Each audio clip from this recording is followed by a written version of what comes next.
Pessoal, dá uma olhada no saque que eu fiz essa semana trabalhando pra internet com o YouTube, olha só. E esse aqui é o meu resultado com apenas um canal Dark, sem precisar aparecer e sem precisar investir absolutamente nada. Mais de 250 mil reais que eu recebi aqui na plataforma do AdSense. E eu quero te mostrar como que você também pode fazer isso, como que você também pode criar o seu canal Dark no YouTube, pegando conteúdo de outras pessoas e postando no seu canal e tendo muito resultado com isso. Então faz o seguinte, clica no botão Saiba Mais que vai aparecer aqui no vídeo agora e vem comigo que eu vou te mostrar como que eu faço isso. O que ele pensa? Então eu prefiro voltar para Portugal, mas aí pegar lá um grande. Porque para o PAOK ele não volta mais, certo? Certo. Se ele escolheu sair do PAOK para vir ao Palmeiras, é porque ele entendeu que, peraí, a minha chance de dar um salto. Eu posso ir para outro continente, mas pegar um time grande que vai brigar por títulos, porque os títulos não é o que o PAOK vai me dar. Não faz sentido ele voltar e voltar para onde ele estava antes. Então o que ele pode querer? Um dos grandes de Portugal? O que ele pode querer? Um intermediário numa das ligas maiores que a portuguesa? Se ele colocar o empresário dele para trabalhar, talvez ele arrume. Vários técnicos portugueses trabalham na Europa. O Paulo Fonseca dirigiu a Roma do Jean. O Paulo Fonseca é melhor que o Abel Ferreira? Não tem o Jean, não? Não acho mesmo. Pelo trabalho na Roma... Não tenho essa convicção também. Assim como outros técnicos portugueses trabalham nas grandes ligas. O técnico português é uma grife que a Europa gosta. Então, se ele quiser falar, eu vou pegar 6 meses para descansar aqui, de repente vou ver se tem um projeto legal para a próxima temporada, ele pode. Ele pode também pensar, Portugal pode ficar fora da Copa. E se eu for o cara para fazer toda uma reconstrução, né? Trazer de novo Portugal aí para uma Euro, para uma Copa do Mundo. Mas não sei, porque ele é jovem também, e eu acho que ele gosta desse dia a dia, ele gosta da preparação do jogo. Ele pode não gostar de só ter jogo, como é aqui. Mas também de jogar de vez em quando, eu não sei se ele gosta. Então, tem que pensar muito nisso, né, gente? O Léo tá falando, ele gosta da preparação de jogo, o Calçade ressaltou esse ponto também, né? O quanto deve ser desgastante para ele preparar um jogo atrás do outro na quantidade de jogos que a gente tem aqui. E eu fiquei impressionado, acho que a gente tem os trechos, até vai poder mostrar, fiquei impressionado com as entrevistas dadas pelo Gustavo Scarpa e pelo Rafael Veiga no ESPN FC hoje à tarde, quando eles falam exatamente disso, né? O Scarpa, enfim, falando que, cara, nunca um técnico na carreira dele preparava os jogos da maneira como ele prepara. Acho que podemos até ver os vídeos, né, Paulo? E aí a gente comenta, porque para mim é a prova não só desse desgaste que o Calçade citou, mas da importância, quer dizer, do quanto tem a mão dele, goste-se ou não do estilo, e isso está muito claro para mim, o quanto tem a mão dele, né, nessa campanha, nas escolhas, nas escalações inusitadas em praticamente todos os jogos do mata-mata. Então, enfim, acho que é legal a gente ver até os trechos do Scarpa e do Veiga aí para poder falar mais. Temos, né? Ah, é? Temos não tava o Dimas, eu tinha até falado pro Dimas. Acabei de perguntar pro Dimas, falei, você separou aquela. Pois é. O Dimas, a próxima vez avisa. Peixinho do editor-chefe, combinando o VT por fora. Aliás, quer dizer que o Dimas. Sem passar pelo apresentador. É bom saber que o Dimas voltou, inclusive, né? Então você olha para aquela câmera ali. Não, eu já chamei. Mas chama, não. Tem que ter com serviço completo. Não, até porque aquela pinta de apresentador. Ao seu lado, exato, não tenho essa pinta, né? Ao seu lado, né, um monstro da apresentação. Eu fico constrangido, portanto, chame você. Por favor, Dimas. Então, o VT do Jean Oddi, por favor.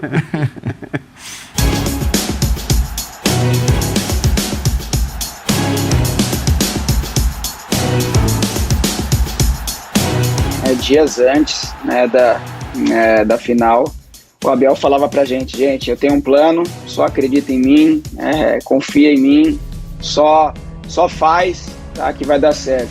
Cara, no jogo acontecia exatamente o que ele falava, ele, todo o staff, a comissão, né, estudaram muito bem, porque realmente essa bola, né, que o Gustavo deu no Mike na profundidade, foi uma bola que ele frisou bastante pra gente.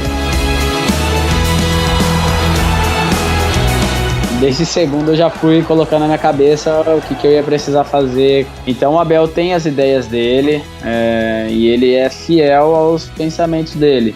E ele chamou ali, né, os jogadores e mostrou primeiro pra gente, né, na televisão, mostrou pra gente na prancheta dele, né, qual que era o plano que ele tinha, o que ele imaginava que pudesse dar certo. Não teve muito tempo para trabalhar em cima da final, né, do jeito que ele queria, mas foi um jeito tão certo, tão objetivo, que pra gente, jogador, ficou muito fácil e a gente entendeu muito aquilo que ele queria.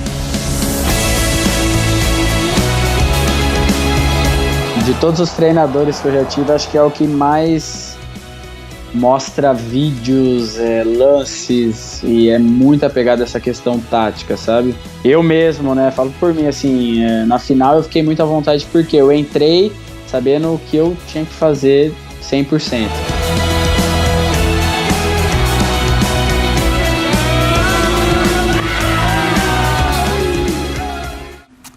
Por essas e outras, Vitor Birner, seria Abel Ferreira o maior nome do título do Palmeiras? Para mim, sim. Porque ele tem um bom elenco, ele tem um elenco respeitável, que a maioria dos técnicos gostaria de ter à disposição, mas ele conseguiu vencer na semifinal e na final 2 treinadores que tinham elencos melhores. Na semifinal ele não venceu, né? Mas ele conseguiu eliminar o Atlético, e ele não poderia ter feito outro tipo de jogo contra o Atlético, apesar das críticas, porque a gente tem que lembrar do blá blá blá, né? Muito retranqueiro, é uma vergonha para a história do Palmeiras, o jeito que o time jogou a partida do Allianz Parque, né? As críticas que ele recebeu, que também devem incomodá-lo bastante, porque há muita falta de compreensão do que é possível você fazer com um elenco, porque não existe o jeito certo de se jogar futebol de uma maneira única. Existe o jeito que mais se adapta ao elenco que você tem e que torna o seu time mais competitivo possível. Quando eu cobrava, por exemplo, deixa eu falar disso do Flamengo, o futebol de mais perto de pressiona, se tem condição física para isso, é porque esse futebol, além de ser bonito, ele é o melhor jeito que aquele elenco conseguiu render até hoje. Pode render de outro jeito. Não dá para tirar do Palmeiras mais do que esse cara tirou. Então, o título do Palmeiras, ele é alicerçado principalmente na força coletiva da equipe. E os jogadores explicaram de onde vem essa força. Cada atleta fala, eu sabia exatamente aquilo que eu precisava fazer em campo e eu entrava assim, mais tranquilo, concentrado naquilo que eu preciso fazer. A jogada do gol, uma jogada pensada em cima de um erro do outro treinador que comete muitos erros, até pauta para depois nesse mesmo linha, e usado de maneira perfeita pelo treinador. Então ele é o protagonista do título, que também tem, obviamente, outros vários personagens. Eu acho o Veiga, para mim, o grande jogador da temporada do Palmeiras, e talvez para ser campeão da Libertadores da temporada do futebol brasileiro. Tem uma briga ali com o Hulk, né, que tem mais protagonismo individual e que vai dar um título pro Atlético do Campeonato Brasileiro, mas o nome, para mim, sem dúvida nenhuma, é Abel Ferreira, e eu espero, já de não ter muita esperança, que os outros técnicos do futebol brasileiro olhem um pouco para o que ele faz e tirem alguma coisa de bom, porque uma hora ele vai embora e as coisas aqui precisam continuar andando, e elas andam muito devagar na parte coletiva quando a gente fala de preparação das equipes. O Flamengo teve isso com o Jorge Jesus. Não é porque é português, é pela forma de trabalhar. Então, você está falando de equipes muito parecidas, porque o Flamengo saiu Pablo Mari, saiu o Gerson, saiu o Rafinha. Você tem basicamente o mesmo time. Então, ele viveu o lado oposto desta vez, que é um jogo de pouca informação. Não adianta querer dizer que é igual, não é. Você está no estádio, você observa às vezes coisas diferentes. Por exemplo, o posicionamento corporal dos jogadores do Palmeiras na marcação é um absurdo. E é treinamento. Você não fala pro cara, olha, como você se comporta quando a bola estiver do lado esquerdo? Você está virado para o jogo. Como você se comporta do outro lado? Como você recua? Por exemplo, o Palmeiras tem uma preocupação intensa de retirar o espaço do Flamengo na marcação. Então não é aquela marcação à distância, é a marcação que você toca. Quando puder tocar, toca. E isso revela uma atenção. O Scarpa é um absurdo. Enquanto o Scarpa teve, não teve o Michael, né? Ele teve o Isla, porque ele cuidava do Isla. Por quê? O Everton Ribeiro vai por dentro, virava um assunto para o Piquerez. O Isla descia, o Scarpa ficava entre o Piquerez, o Isla, para não deixar o Isla receber ou evoluir, e também dar um reforço por dentro. E o Scarpa, você percebe a concentração, ele é o maior assistente do Palmeiras. E ele estava ali, ó, ali, era muito legal ver, aqui. O cara tá numa concentração absurda. E aí, se você dividir o jogo o jogo não divide. Você não divide o resultado do jogo nem o jogo. Mas vamos dividir. No aspecto físico, quem era melhor? Palmeiras. Isso era óbvio. Saiu o Flamengo, muitos dos problemas do Flamengo surgiram por aí. No aspecto tático, Palmeiras. Treinador Idem. e técnica, Flamengo. Só que sem o físico, você coloca a técnica em risco. Mesmo assim, foi um jogo difícil.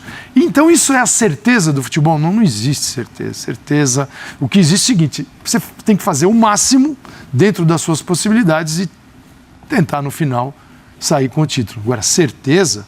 Porque, e se a bola do Michael? Mas e se as outras também?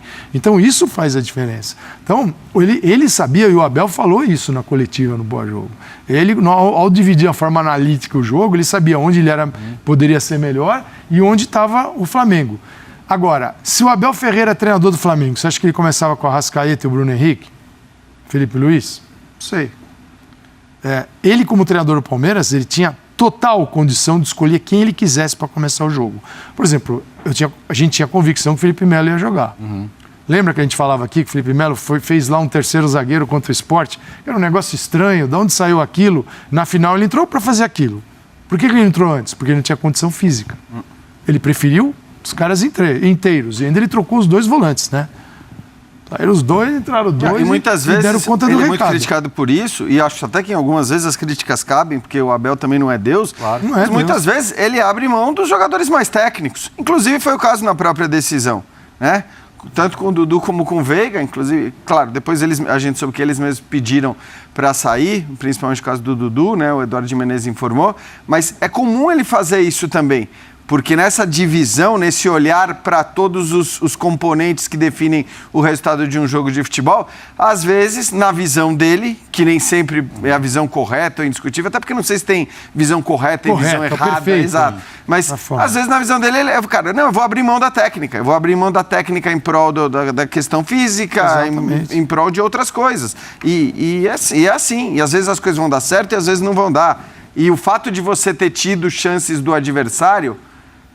Obviamente que o Flamengo vai sempre criar, por mais incapaz que seja o treinador do Flamengo, quem vier a ser, o Flamengo com esses caras vai sempre criar... Instrução zero para eles, eles vão criar. Instrução zero, eles vão sempre criar 4 ou 5 chances. Claro, você sabe disso, né? Mas tem que tentar minimizar. Ainda criando 120 minutos, né? 2 finalizações certas. Exatamente. Como o Everton defendeu, né? O do Arrascaeta ali, que é uma defesa mais difícil do que parece, porque a bola está muito próxima dele, ele faz um gesto técnico muito difícil. Talvez mais do que o gol que ele tomou. Sim. O gol, ele ficou na dúvida entre passa o gol eu sou capaz de entender que um goleiro do nível dele não deve tomar a bola, mas como 90% daquela bola é cruzada, Exato. ele tenta diminuir um pouco o ângulo. Então ele faz uma aposta ali no que é mais provável, e o Gabigol, que é um ótimo jogador, faz o improvável e acerta onde a bola podia passar. Então acho que assim, é uma jogada que ele podia defender, mas... É que goleiro do nível dele você cobra mais, mas ali o Gabigol foi... Mas é isso, que assim, queira ou não... Ele admitiu hoje, né? Agora há pouco, o Everton admitiu na televisão que falhou. Que falhou. Que poderia ter feito diferente. É o cara que se cobra. Mas é um goleiro. Ele costuma pegar essas bolas. Acho que nível. É isso. Do goleiro desse nível, assim. Tem vários. É interessante. O Birner tocou no ponto, né, do protagonismo do Hulk. A gente vai falar de Atlético mais pra frente, mas você consegue pensar assim, cara, tira esse cara do time e talvez pudesse ser, mas ia ser muito mais difícil o título. Do Palmeiras, você não tem esse cara. Não porque tem. é claro que com outro no lugar do Everton ia ser mais difícil, com outro no lugar do Gustavo Gomes ia ser mais difícil, com outro no lugar do Veiga ia ser mais difícil, mas com outro no lugar do técnico ia ser talvez muito mais A gente difícil. vai falar de Renato mais pra frente. Vamos deixar só uma aqui. Próximo bloco. Uma dúvida. Renato tinha, na verdade, condição de chegar no Flamengo, falar assim, Bruno não vai pro jogo e Arrascaeta também não. Porque é o seguinte, o Flamengo trabalhou o tempo todo por ter todos e acreditou que com todos tudo daria bem. E eu não vejo no Renato o gestor capaz de dizer assim, 2 titulares vão ficar no banco porque fisicamente eles não estão em condições de encarar uma final. Perfeito. Aí você entra com 2 jogadores aqui na frente, como é que eu marco a saída ali? Porque envolve o Palmeiras, por isso que eu vou falar. Bruno Henrique, que jogou contra o Corinthians, né? Foi ótima a vitória sobre o Corinthians, ficou 10 dias sem jogar. a final da Libertadores. Aí, quando pediu Tava pro Abel para botar o time titular contra o São Paulo, ele falou não, é por isso, porque ele tinha uma Libertadores para jogar, o outro jogou no meio de semana e ficou 10 sem jogar. E não aguentou a final. Mas a torcida do Palmeiras está meio feliz porque perdeu pro São Paulo. Exatamente. Só que ele tem hoje, quando o São Paulino fala para ele que é tri da América, ele fala, eu também. Eu também sou. E aí? Né? Muito preocupado. Então, é o seguinte, cara, se eu tenho a Arrascaeta e tenho o Bruno Henrique, que não estão 100%, como é que eu faço pressão na saída de bola do Palmeiras? E aí o Data ESPN nos abastece, o Renato tinha que saber disso também. Everton, Luan, Gustavo Gomes, são esses grandes lançadores do Palmeiras. Como é que saiu o primeiro gol? Lançamento do Gomes. E onde é que estão os caras? E o Gomes com alguém no cangote dele ali, ele não ia ter a tranquilidade de levantar a cabeça ali e já achar o corredor. É lógico. E assim, a gente tem que Passe ver... sai torto. Para o quanto a questão física foi determinante para que o Palmeiras jogasse do jeito que jogou. Porque, tudo bem, você pode até falar que no segundo tempo baixou um pouco demais as linhas, né? O Zinho, inclusive, falou isso na transmissão e eu concordo. Agora... Ainda que com as linhas mais baixas, o Palmeiras o tempo todo, durante o jogo todo, tirava todo e qualquer espaço dos jogadores do Flamengo quando eles recebiam a bola. Qual foi a resposta na prorrogação para a linha baixa? Daverson. Exatamente, para dar profundidade. Agora, para fazer aquilo... Você imagina ter jogadores não no seu auge físico, no seu melhor... E mesmo assim... Né? Os caras saíram desgastados. Os caras que tiveram que deixar o Palmeiras, deixaram o time porque estavam se matando a tal ponto que eles não tinham mais condições de continuar dentro de campo. Então, eu acho que quando o Calçade fala de ter poupado no jogo contra o São Paulo e daquilo ter sido importantíssimo, é aquilo que, inclusive, o seu irmão, preparador físico, falou. Cara, a melhor preparação física, olhando para esse jogo... é não jogar uma semana antes, né? É jogar exatamente uma semana antes. Um pouco mais já interfere negativamente. Exatamente. Não jogar 10 dias, não jogar 3 dias, jogar exatamente uma semana antes. No final da temporada, não é um começo, é o final. E aí a gente olha para o que foi o jogo e para o fato de que esse bom preparo físico foi determinante para a vitória do Palmeiras. E não pode não dizer que o Abel estava plenamente correto. E digo mais, mesmo que tivesse perdido a final, mas com um jogo muito parecido com o que foi esse jogo. O Bruno jogou contra o Corinthians, saiu com problema, o Flamengo ganhou com um gol dele, que mudou que a vida do Flamengo nada, mas perdeu um jogador por 10 dias até a final. Ele não suportou jogar o tempo todo. Então ali teve um custo. O custo, claro, você jogando... Alto. Foi o meio de semana. Foi o meio de semana. Né? Não foi aquela... Agora, o Flamengo viveu essa história de recuperar, assim. Porque a gente ouve coisas, né? Aí você vai e começa a ouvir coisas. Não. Arrascaeta, 100%. Aí tá bom. Joga 3 de outubro, tá 100%. Então tá legal. Eu guardei pra mim, fico quieto, só vendo 100%. De quem não joga 2 meses, Birner. Eu lembro da entrevista do Abel após eliminar o São Paulo. Olha só um parênteses, eu sei que não é pauta. Parabéns à direção do São Paulo pelo seu campeonato do Mundial no início da temporada. Perdeu o tabu contra o Palmeiras e, no final das contas, a temporada vai entrar de um jeito muito positivo na história do clube. Voltando ao assunto que interessa, né? A minha ironia passando rapidamente pela outra. Pessoal, dá uma olhada no saque que eu fiz essa semana trabalhando pra internet com o YouTube, olha só. E esse aqui é o meu resultado com apenas um canal Dark, sem precisar aparecer e sem precisar investir absolutamente nada. Mais de 250 mil reais que eu recebi aqui na plataforma do AdSense. E eu quero te mostrar como que você também pode fazer isso, como que você também pode criar o seu canal Dark no YouTube, pegando conteúdo de outras pessoas e postando no seu canal e tendo muito resultado com isso. Então faz o seguinte, clica no botão Saiba Mais que vai aparecer aqui no vídeo agora e vem comigo que eu vou te mostrar como que eu faço isso.